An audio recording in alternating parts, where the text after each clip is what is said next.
Julie, could you tell me what your role is within eCubed? My role at eCubed is to manage the partnership and opportunity stream.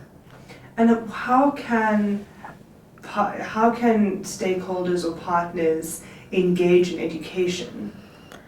Well, I think eCubed would like to create the platform for kind of the whole of South Africa to get behind the challenge of youth unemployment.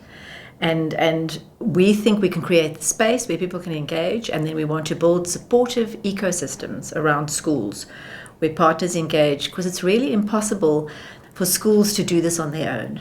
And I think research has proved that global research has pointed to the fact that one really needs a supportive ecosystem around schools that will support them to develop these mindsets and competencies amongst children.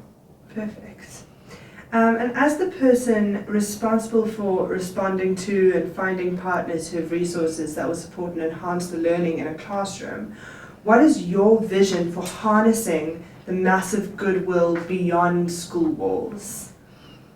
Oh, Jenny, that's a very difficult question. Yeah, I can brainstorm with me quickly. I can rephrase it a little bit. Mm-hmm. So, what would be the perfect way, or in your mind, what would be an example of how a outside stakeholder or a partner could find their way into the schools to try and coax out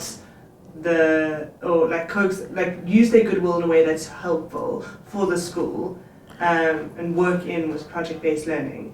I think there's enormous goodwill in South Africa. It's just that many people don't know where to go to sort of make their contribution. And I say that's where we believe we want to create a platform and a space for this all to happen. But I think we're also hoping to build agency amongst schools so that they themselves start realizing that they have an enabling environment around them, and they need to start engaging with who is around them, to sort of build those ecosystems themselves. But I think there is enormous goodwill in South Africa. I think we've got many, many examples of that. And we've had a lot of interest already from business, from NGOs, from large corporations. Most of the universities, not most of them, but a large number of the universities are interested in collaborating. So there is enormous goodwill already. It's to kind of challenge it to the common goal of changing our education system and addressing the issue of youth unemployment. And are there any early examples at this stage of how you use the enabling ecosystem to grow? How that ecosystem helps each other and helps to grow the education system? I think we have a little example at school where a school took the initiative and engaged with partners around to enrich the maths curriculum, where she engaged with a car dealership and a bank. And as one of the learners ended up saying, maths came alive for me because she used the information from partners to enrich and expand the curriculum, and certainly the learners really benefited. So I don't know. I went there now just to say sorry, and I'm sure you can cut this out. To say there aren't really lots of. We've had exploratory meetings, but we haven't kind of tie down anything, and I don't want to limit myself, or number one, commit myself to something on camera, which we haven't, or limit ourselves to something that's, I think... Yeah, 100%, because the vision isn't totally played out yet. It's very much like in... And like all the universities, for example, we have exploratory things. Yeah. But I could say something then now, and then when the MOU comes, they sort of say, no, we don't want that in, we want this in. But I think what the fact that we've got a soundbite of you saying, help, having outside partnerships, building ecosystem, and having schools have the agency to engage with their community around them, and have the community engage with schools, like that's what we want to know from what an eco, or from what a stakeholder engagement partnership, like that's what people want to know. And you see, an ideal one would probably be to talk about Rotary, but because it's a national footprint and then it goes all the way down, but we kind of haven't tied it down, so I'm kind of nervous to say something on and then it plays out completely differently, and here's a soundbite. So I went in there now to say, what can I really say?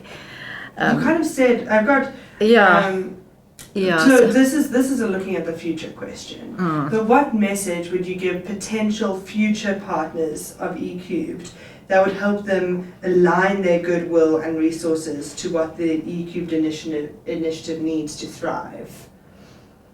Sure. Say that again. So, what message would you give any potential partners to eCubed that would help them build their community through the education system? So if I was like any outside initiative, if I was Lego or something, but not Lego. If I had a company and I was like, how can I be involved in the education system so that I'm not just gentrifying the community without actually helping the community? What would you say to me? What? Give me some pointers. Like, would you go to the school? Like, how would I go? Would I initiate? I think what I must say, eCubed has access to all levels of the education. No, but it's not. You see, no, don't say that. Well, that's what eCubed is a DBE initiative, and we have access to all levels of the education system, which means that we can really guide partners to the right place, to schools, to provinces, to districts. We have access to all those networks. But ultimately, we'd like to get to the point where schools start driving these things themselves and realize the value of partnerships and that the opportunities they create. So, yeah, I don't know. That's pretty good. It's introducing the role of stakeholdership. Yeah. And as things start to, and I think with stakeholders like with Mahindra, we're going to see things that are like, oh, that was such a good example, and then telling that story is going to be a good way of showing how stakeholders and outside partners can engage with an ecosystem in school to help their community rather than just like make it be a money-making scheme outside of actually the people living there. And I think it's good that we don't mention Mahindra, hey? I'm not even going to mention Mahindra in the project one, in making that video. I'm just Yeah. going to say a car dealership. Yeah, and also not a bank. I haven't even spoken about the bank. Yeah. I'm not even whispered a Yeah, bank yeah. in that script.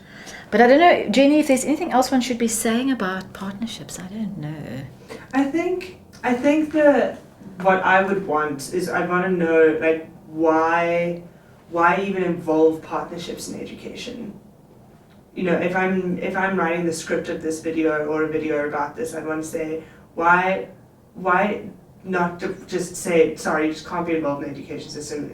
Like, I think what Taddy is saying is that international research is pointing to the fact that if we really want to develop entrepreneurial mindsets and actually build those opportunities around schools and learners, you have to build the enabling environment or the ecosystem around schools. And this comes from international research. It can't happen effectively in isolation. I think that's the so I'm saying from Teddy's perspective, it's in international research. I think also It's something you mentioned best practice. Yeah. Something you mentioned that's really important as well is opportunities. So how does engaging stakeholders and partnerships with schools help learners discover their options for when they leave school or outside of school? Well, I think some of wait, let me think about that. So I would say, how can one say that learners are, you often live in a little microcosm, and we really need to create an enabling environment around schools, where you expose them to new ideas, role models, people, opportunities, and we need to facilitate that, because the world is changing, and it's through partnerships that they'll be exposed to new ideas, to interesting people, to role models they might emulate. So a lot of the partnerships are also around that, to create that, the opportunities really. Yeah. So. No, I think that's fine. It sets out what the different things, because a partner can help with a project, or they can say this is who we are, and you can come and join us. We're an option for you after you leave school, and that's helping the overall goal of unemployment. But I think also, I don't know if you could put this in the clip, but just to illustrate it, one of the partners in Cape Town was saying to me, I think I told you, hey, she from the computer company, to say something like "take a lot," for argument's sake, and I suppose I shouldn't say "take a lot." So I don't know, how can I say that? All the things are distributed. Yeah, and an example is, say, an online what is it? A business? What is it? An online shop. Okay. For example, like an online shop. All their goods have to be distributed by people, and that's a business opportunity for loads of people who can distribute the goods.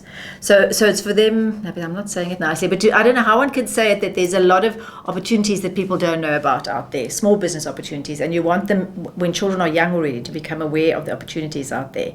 So not necessarily only in the formal sector, but opportunities for them, business opportunities. And it's exposure to the ideas, the people, the role players, the stakeholders, people they can emulate. Yeah. I agree. It's just knowing, just seeing something outside of just your mum, your dad going to work, and the teacher. You want to know, what does a policeman do? What does this person do? What does a driver do? Or that, they say, like, take a lot. All their goods have to be distributed. If I have a car, I can do it. I can be an Uber driver. I can be a whatever. But you want them to know that there are all these things which I think they don't really know about. Or like that poor child